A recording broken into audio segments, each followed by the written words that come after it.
أما بعد فأعوذ بالله من الشيطان الرجيم. بسم الله الرحمن الرحيم. قال الله تبارك وتعالى: ولا تقولوا لمن يقتل في سبيل الله أموات بل أحياء ولكن لا تشعرون. وقال الله تعالى: ولا تحسبن الذين قتلوا في سبيل الله أمواتا بل أحياء عند ربهم يرزقون. وقال الله تعالى: من يطع الله والرسول فأولئك مع الذين أنعم الله عليهم من النبيين والصديقين والشهداء والصالحين وحسن أولئك رفيقا. وقال الله تعالى في مقام آخر: إن الذين قالوا ربنا الله ثم استقاموا تتنزل عليهم الملائكة ألا تخافوا ولا تحزنوا وأبشروا بالجنة التي كنتم توعدون. وعن أبي هريرة رضي الله عنه قال: كان الحسين عند النبي صلى الله عليه وسلم وكان يحبه حبا شديدا. وعن يعلى العامري قال رسول الله صلى الله عليه وسلم: من أحبني فليحب حسينا. وعن أبي سعيد الخدري رضي الله عنه قال: قال رسول الله صلى الله عليه وسلم: الحسن والحسين سيدا شباب أهل الجنة، أو كما قال عليه الصلاة والسلام. صدق الله مولانا العظيم وصدق رسوله النبي الكريم، ونحن على ذلك من الشاهدين والشاكرين، والحمد لله رب العالمین. میرے انتہائی واجب الاحترام معزز سامعین کرام، محرم الحرام کا بابرکت مہینہ چل رہا ہے اور اس مہینے کی آج 12 تاریخ ہے. اس مہینے کو اللہ تعالیٰ نے شہر اللہ فرمایا، یعنی اللہ کا مہینہ، اور حرمت والے 4 مہینوں میں سے ایک یہ محرم کا مہینہ ہے. اور اسلامی سال کی ابتدا بھی محرم ہی سے ہوتی ہے. اور جہاں پر محرم الحرام میں دیگر بہت سارے تاریخی اور روحانی واقعات رونما ہوئے ہیں، وہیں پر اسی محرم الحرام کی 10 تاریخ کو حضرت سیدنا حسین رضی اللہ تعالی عنہ کو مظلومانہ طریقے سے بے دردی کے ساتھ کربلا کے میدان میں شہید کیا گیا. اب حضرت حسین رضی اللہ تعالی عنہ کے مناقب، آپ کی شہادت، آپ کی وہ قسمہ پرسی کی حالت، آپ کو اس حالت میں شہید ہو جانا اور راہ حق میں اپنی جان قربان کر دینا، اس کو تو بہت اہمیت دی جاتی ہے، بہت کثرت سے بیان کیا جاتا ہے اور اس پر بہت بات کی جاتی ہے، اور کرنی بھی چاہیے کہ نواسہ رسول حضور اقدس صلی اللہ علیہ وسلم کی لخت جگر حضرت حسین رضی اللہ تعالیٰ عنہ کہ جن سے رسول اللہ صلی اللہ علیہ وسلم کو بے پناہ محبت تھی، بہت زیادہ آپ کے ساتھ محبت اور الفت کا مظاہرہ فرمایا کرتے تھے، انہیں بے دردی کے ساتھ مظلومانہ طریقے سے شہید کر دیا گیا. اور اس بات کا ذرا بھی دھیان اور خیال نہ رکھا گیا کہ کس پر ہاتھ اٹھایا جا رہا ہے، کس ہستی کے گریبان میں ہاتھ پہنچ رہا ہے، کس کی گردن کاٹی جا رہی ہے. لیکن یہ ظلم ہوا، دنیا نے یہ منظر دیکھا، آسمان نے یہ منظر دیکھا، اور بلاخر کربلا میں 10 محرم الحرام کو حضرت حسین رضی اللہ تعالیٰ عنہ جام شہادت نوش فرما گئے. اب شہادت پر تفصیل سے بات ہوتی ہے،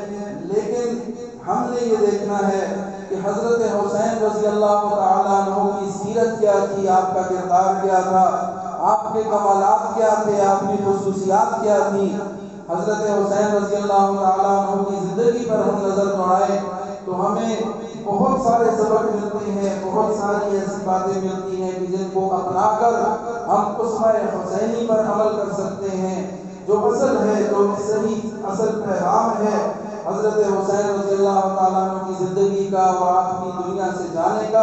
آپ کی استقامت کا، آپ کی شہادت کا جو سبق ہمیں حاصل ہوتا ہے، وہ ہمیں تب حقیقی معنوں میں وہ سبق تب حاصل ہوگا کہ جب ہم حضرت حسین رضی اللہ تعالیٰ عنہ کی سیرت اور کردار کو پڑھیں گے، اس کو دیکھیں گے، پڑھیں گے اور اس کے مطابق پھر اپنی زندگیوں کو ڈھالنے کی کوشش کریں گے، تو یہ ہماری انشاءاللہ کامیابی اور نجات کا باعث بنے گا۔ حضرت حسین رضی اللہ تعالیٰ عنہ کی شہادت پر بھی بات کرتے ہیں، لیکن اس سے قبل ذرا حضرت حسین رضی اللہ تعالیٰ عنہ کی زندگی پر نظر دوڑائی جائے تو ہمیں نواسۂ رسول صلی اللہ علیہ وسلم کی وہ کمالات نظر آتے ہیں کہ جن کو اگر ہم اپنائیں گے، اختیار کریں گے تو ہماری نجات انشاءاللہ یقینی ہو جائے گی۔ حضرت حسین رضی اللہ تعالیٰ عنہ ابھی آپ کی پیدائش نہیں ہوئی تھی کہ ایک دن ام الفضل بنت الحارث، لبابہ بنت حارث رضی اللہ تعالیٰ عنہ، جو کہ حضرت عباس بن عبد المطلب رضی اللہ تعالیٰ عنہ کی اہلیہ ہیں، گویا کہ رسول اللہ صلی اللہ علیہ وسلم کی چچی جان ہیں، وہ ایک دن گھبرائی ہوئی آپ صلی اللہ علیہ وسلم کے پاس تشریف لائی اور فرمایا کہ یا رسول اللہ، میں نے ایک بڑا عجیب خواب دیکھا ہے۔ حضور نے پوچھا، دریافت کیا کہ کیا دیکھا ہے؟ تو فرمایا کہ بہت خوفناک خواب تھا۔ تو حضور نے فرمایا آپ عرض کریں، بتائیں کیا خواب تھا؟ تو ام الفضل نے بیان کیا، فرمایا کہ یا رسول اللہ صلی اللہ علیہ وسلم، میں نے یہ دیکھا کہ آپ کے جسم مبارک سے گوشت کا ایک ٹکڑا کاٹا جاتا ہے اور اس گوشت کے ٹکڑے کو میری گود میں رکھ دیا جاتا ہے۔ تو یہ دیکھ کر مجھے بہت گھبراہٹ ہوئی، پریشانی ہوئی اور میں نے اس کو ایک عجیب اور خوفناک قسم کا خواب سمجھا۔ تو حضور صلی اللہ علیہ وسلم نے فرمایا کہ یہ خواب برا نہیں ہے، یہ اچھا خواب ہے، اور اس خواب کی تعبیر یہ ہے کہ میری لخت جگر حضرت فاطمہ رضی اللہ تعالیٰ عنہ ایک بیٹے کو جنم دیں گی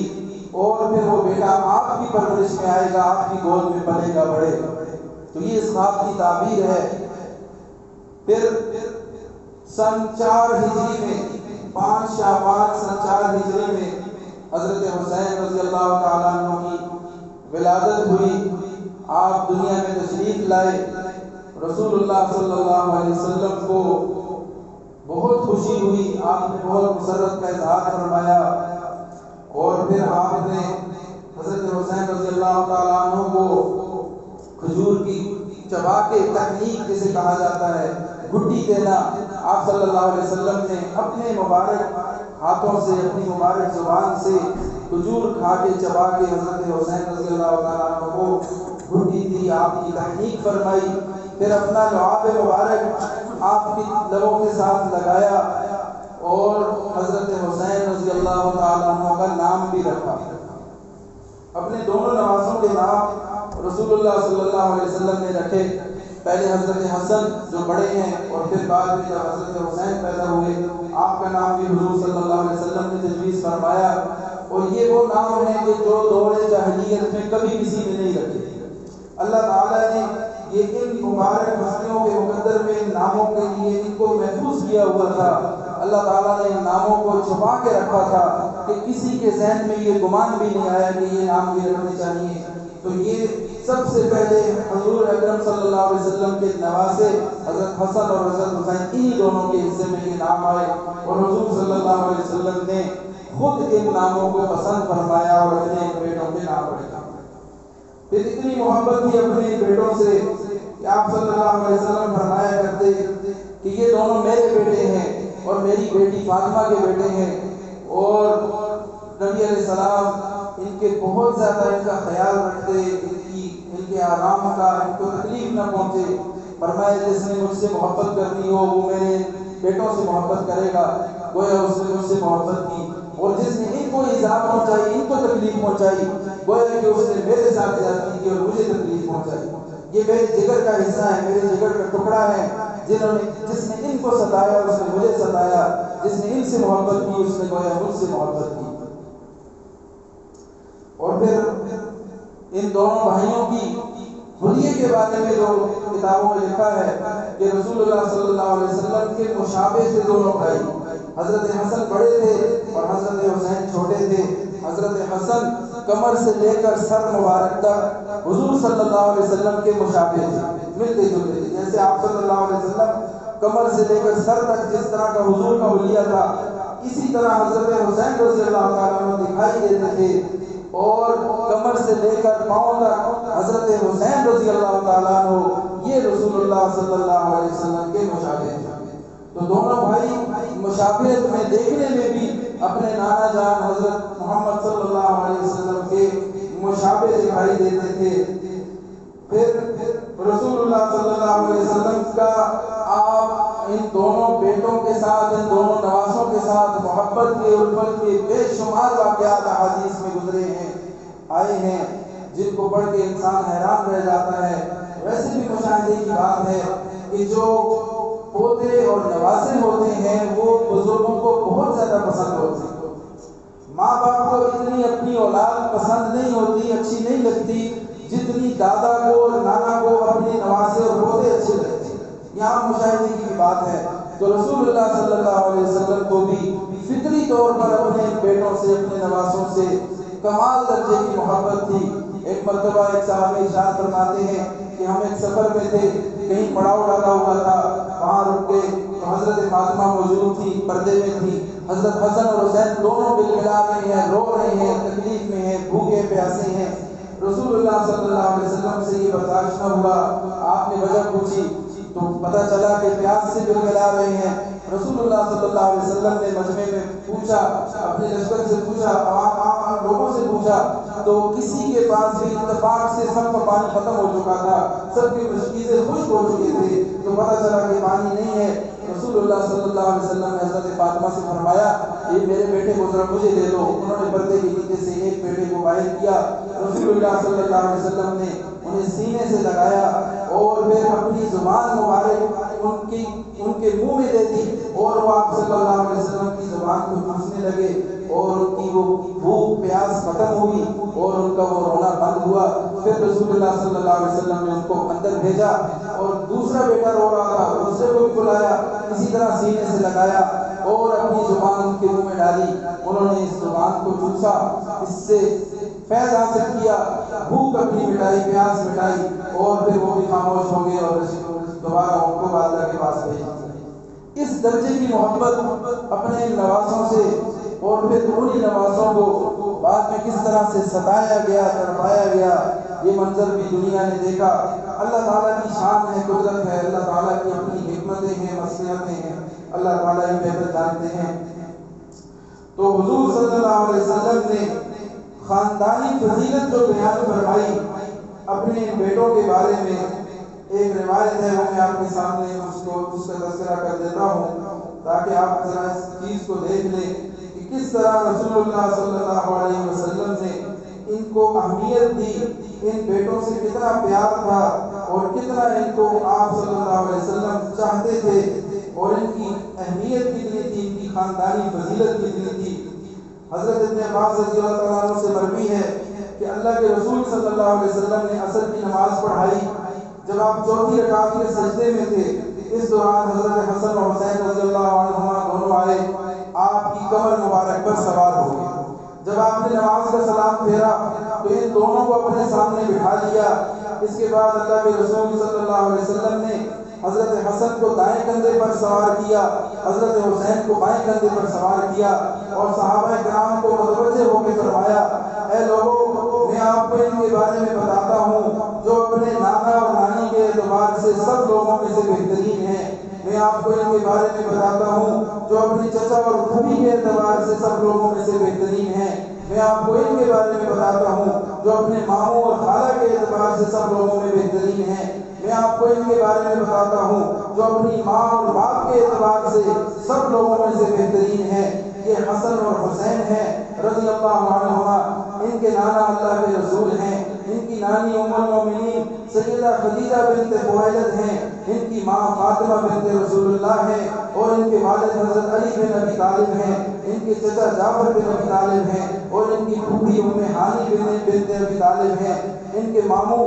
یعنی رسول اللہ کے بیٹے قاسم بن رسول اللہ ہیں، اور ان کی خالائیں رسول اللہ کی بیٹیاں زینب، رقیہ اور ام کلثوم ہیں۔ ان کے نانا اور نانی بھی جنت میں ہوں گے، ان کے والد اور والدہ بھی جنت میں ہوں گے، ان کے چچا اور پھوپھی بھی جنت میں ہوں گے، اور ان کی خالائیں اور ماموں بھی جنت میں ہوں گے، اور وہ دونوں حسن و حسین رضی اللہ عنہما بھی جنت میں ہوں گے، اور جو بشرط ایمان اور مقتضائے ایمان جو ان دونوں سے محبت کرے گا وہ بھی جنت میں چلا جائے گا۔ تو یہ روایت آپ نے سنی کس طرح رسول اللہ صلی اللہ علیہ وسلم نے اپنے بیٹوں کی فضیلت اور اہمیت بتائی امت کو، لیکن بدقسمتی سے کیا ہوا کہ اس امت نے وہ وقت بھی دیکھا، وہ منظر بھی دیکھا کہ جب حسین رضی اللہ تعالیٰ عنہ کو میدان کرب و بلا میں، تکالیف میں، مصیبتوں میں، وہاں پر بے دردی کے ساتھ شہید کر دیا گیا۔ حضرت حسین رضی اللہ تعالیٰ عنہ کی سیرت کا جائزہ اگر لیا جائے تو جب آپ بڑے ہوئے آپ کے اندر علم و فضل، سخاوت، انکساری اور عاجزی اور اللہ کی راہ میں لٹانا اور عبادت کا بے پناہ شغف، بہت زیادہ عبادت کیا کرتے تھے، اس طرح کی بہت ساری ایسی خصوصیات تھیں حضرت حسین رضی اللہ تعالیٰ عنہ کی کہ جن کو اس طرح سے بیان نہیں کیا جاتا، اس لیے کہ عمل کرنا مقصود نہیں ہوتا نا۔ ہمارے ہاں شہادت کو بیان کیا جاتا ہے، بڑے لمبے چوڑے بیانات کیے جاتے ہیں، دعوے کیے جاتے ہیں۔ حضرت حسین کی سیرت پہ نظر نہیں ڈالی جاتی کہ انہوں نے زندگی کیسی گزاری، عبادت میں کس قدر شغف تھا، ساری ساری رات مصلے پہ گزرا کرتی تھی، تہجد میں نوافل کی کثرت ہوتی تھی، تلاوت کی کثرت ہوتی تھی، توبہ اور استغفار کی کثرت ہوتی تھی، کثرت سے آپ نے حج فرمائے، اور 25 حج آپ نے ایسے کیے جو مدینہ طیبہ سے چل کے پیدل حج فرمائے، اور 25 مرتبہ اللہ کے دربار میں پیش ہوئے، اللہ کے گھر پہ حاضری دی، اور 25 حج آپ نے اپنی زندگی میں فرمائے، اور سارے پیدل۔ اسی طرح آپ کی سخاوت بے پناہ تھی۔ ایک مرتبہ کوئی سائل آ گیا پوچھنے کے لیے، کچھ مانگنے کے لیے، تو آپ نے گھر جا کے پتہ کیا، خادم سے پوچھا کچھ ہے؟ انہوں نے کہا کچھ پڑے ہیں، کچھ دراہم پڑے ہیں، کچھ مال پڑا ہے، لیکن آپ کا ارشاد ہے کہ یہ میرے اہل و عیال کے لیے ہے، تو یہ تو ان کے لیے خرچہ ہے۔ آپ نے فرمایا یہ جو ہمارے سائل آئے ہوئے یہ زیادہ حقدار ہے، ہماری خیر ہے، ہمارا گزارا چل جائے گا۔ سارے کا سارا مال اٹھا کے اس مانگنے والے کو دے دیا، اس مستحق کو دے دیا۔ ایک مرتبہ کہیں تشریف لے جا رہے ہیں، راستے میں کچھ فقراء، کچھ مساکین، غریب لوگ بیٹھے ناشتہ کر کھا رہے ہیں، کچھ سوکھی روٹی کھا رہے ہیں، آپ سواری پہ جا رہے ہیں۔ انہوں نے فرمایا ابو عبداللہ آئیں ہمارے ساتھ بیٹھیں، ناشتہ کریں، ہمارے ساتھ کھانا کھائیں۔ تو آپ نے یہ نہیں کہا کہ میں حسین بن علی، میں حضور کا نواسا، میں تم غریبوں کے ساتھ، تم مسکینوں کے ساتھ بیٹھ کے کھاؤ، ایسی بات نہیں تھی، یہ رسول اللہ کی تربیت نہیں تھی۔ تو حضرت حسین رضی اللہ عنہ فوراً اترے سواری سے، ان کے ساتھ زمین پر بیٹھ گئے اور فرمایا کہ جو شخص تکبر کرتا ہے وہ ہم میں سے نہیں ہے، تکبر اللہ کو پسند نہیں ہے، میں تمہارے ساتھ شامل ہوں، میں تمہارے ساتھ ناشتہ کرتا ہوں۔ کھایا پیا، اس کے بعد فرمایا میں نے تمہاری دعوت قبول کی، آؤ اب تم میری دعوت قبول کرو۔ ان سب کو لے کر گھر گئے، بیٹی کو کہا کہ جو کچھ حاضر ہے لے آؤ، پکا ہوا لے آؤ، اور بیٹھ کے ساتھ نوش کرو۔ اس قدر عاجزی، اس قدر سخاوت اور اس قدر عبادت کا شرف معمول تھا کہ رات بھر عبادت کیا کرتے تھے، یہاں تک کہ جس رات اگلے دن جس دن شہادت ہوئی اس سے قبل جو رات آپ کو ملی، آپ نے وہ ایک دن ان سے مہلت طلب کی، ان سے کہا کہ آج آپ واپس چلے جاؤ۔ جب وہ لشکر آیا، شمر آیا،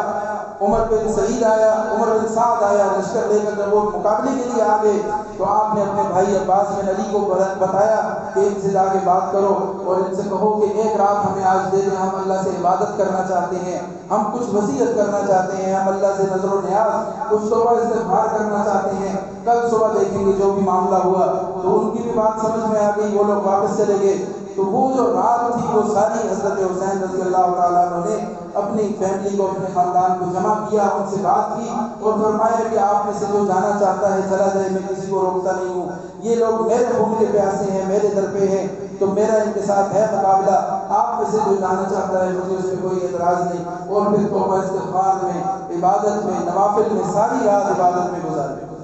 تو اسوہ حسینی کو اپنانے کی ضرورت ہے۔ اور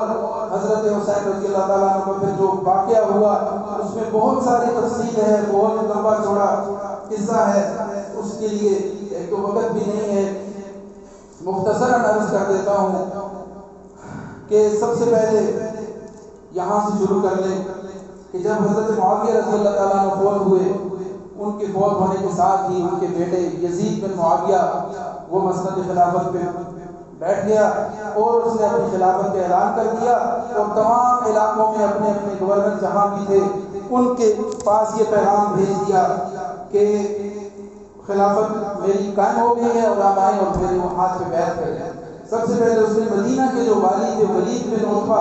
اس کے پاس لشکر بھیجا، بندہ بھیجا، قاصد بھیجا، اور کہا خاص طور پر حضرت حسین رضی اللہ تعالیٰ عنہ اور حضرت عبداللہ بن عمر، حضرت عبداللہ بن زبیر رضی اللہ تعالیٰ عنہ، ان سے خاص طور پر کہا کہ ان سے بیعت لے لیں۔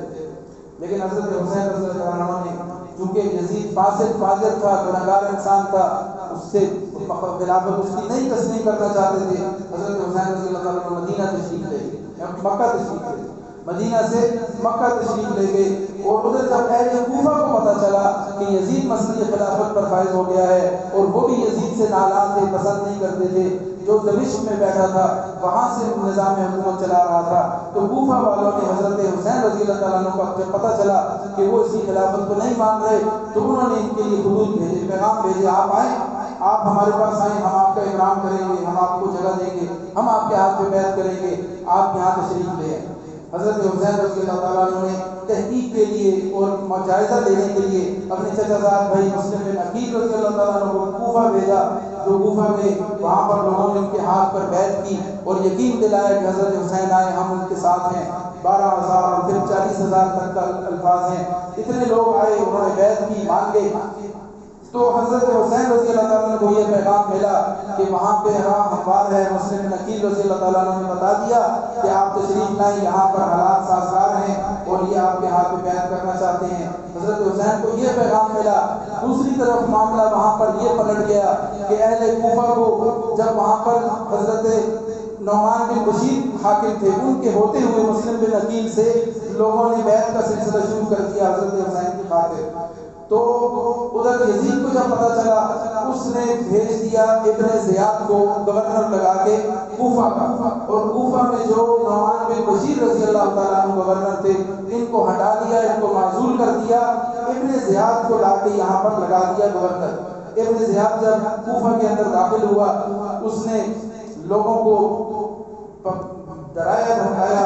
اور سزا کی، جب بتایا کہ آپ کی خیر نہیں ہے، تھوڑا ڈرا دھمکا کے بات کی، تو اہل کوفہ جو ہے وہ اپنی بات سے پھر گئے، اور پھر بالآخر مسلم بن عقیل رضی اللہ تعالیٰ عنہ کو بھی گرفتار کروایا،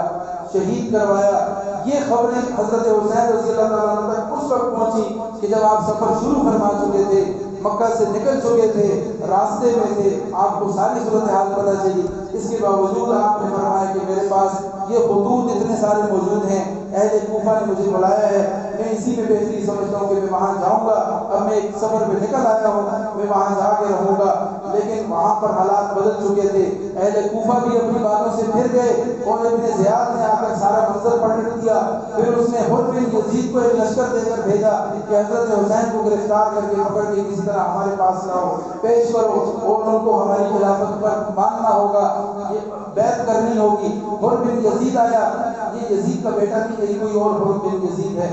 یہ حر بن یزید جب وہاں سے آیا لشکر لے کر حضرت حسین سے آمنا سامنا ہوا، اس نے حضرت حسین کے سامنے ساری بات رکھی، تو حضرت حسین رضی اللہ عنہ نے فرمایا کہ میں کسی صورت میں یزید کی بیعت نہیں کروں گا، ہاں ہم واپس جانا چاہتے ہیں، ہمیں واپس جانے دیا جائے یا ہمیں اہل کوفہ تک جانے دیا جائے۔ اس نے کہا دونوں کام نہیں ہو سکتے، میری ڈیوٹی یہ لگی ہے کہ میں آپ کو لے کر ابن زیاد کے سامنے پیش کروں گا۔ تو اس پر پھر حضرت حسین رضی اللہ تعالیٰ عنہ کی اور ان کی آپس میں بات چلتی رہی، بالآخر اس نتیجے پر پہنچے کہ کہ حضرت حسین رضی اللہ تعالیٰ عنہ نہ کوفہ جائیں گے نہ واپس مکہ جائیں گے، بلکہ کسی تیسرے علاقے کسی اور علاقے کی طرف جائیں گے اور وہاں پہ قیام کر لیں گے۔ تو حضرت حسین رضی اللہ تعالیٰ عنہ کربلا میں جا کے پڑاؤ ڈالا، وہاں پہنچے۔ ادھر ابن زیاد کو لگا کہ حرم یزید سے معاملہ نہیں سنبھل رہا، اس نے پھر وہاں سے عمر بن سعد کو لشکر دے کر بھیجا کہ جاؤ اور حضرت حسین کا مقابلہ کرو، اگر وہ مانتے ہیں ان کو لے کر آؤ، نہیں آتے تو پھر ان کے ساتھ مقابلہ کیا جائے گا۔ پھر وہ دوسرا لشکر آیا اور حضرت حسین، بہت تفصیل ہے، خلاصہ یہ ہے کہ بالآخر اس بات پر اتفاق ہوا۔ حضرت حسین رضی اللہ تعالیٰ نے 3 آپشن ان کے سامنے رکھے۔ پہلی بات یہ ہے کہ ہمیں واپس مکہ جانے دیا جائے، دوسری بات یہ ہے کہ مجھے ڈائریکٹ یزید کے پاس لے جاؤ، میں اس سے بات کروں گا، ہم آپس میں جو بھی معاملہ ہوا، ہم جس طرح کی بات کی ہم آپس میں معاملات کر لیں گے، یہ بیچ کے سارے راستے ختم کیے جائیں، ڈائریکٹ ہمیں یزید سے ملوایا جائے۔ اور تیسرا آپشن یہ دیا کہ اگر یہ دونوں باتیں قابل قبول نہیں ہیں تو پھر ہمیں جانے دیا جائے، مجھے سرحدوں کی حفاظت کے لیے، اسلامی جہاد کے لیے لشکر کے ساتھ کہیں بارڈر پہ مجھے بھیج دیا جائے، میں وہاں جہاد میں زندگی گزاروں گا حتیٰ کہ شہید ہو جاؤں،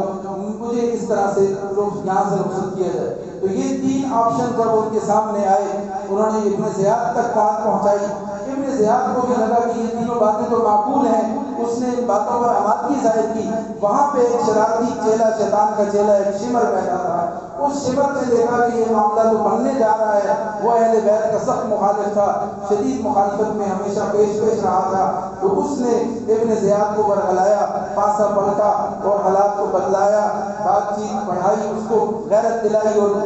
حالات کو دوسری طرف لے گیا، اور ابن زیاد بھی اس کی باتوں میں آ گیا، اور پھر اس نے شمر کو دوبارہ بھیج دیا، اور جو وہاں پر پہلے سے موجود لشکر تھا اس کا جو امیر تھا عمر بن سعد، اس کو پیغام بھیجا کہ یہ شمر کو میں بھیج رہا ہوں، اس کے ساتھ مل کر ان کا مقابلہ کرو، ان کو ہر صورت میں گرفتار کر کے لاؤ، ورنہ تمہیں بھی معذور کیا جائے گا، اور تمہارے بعد پھر یہ شمر امیر ہوگا، اور یہ جس طرح سے لشکر کو چلائے گا اسی طرح سے ہوگا۔ تو شمر گیا،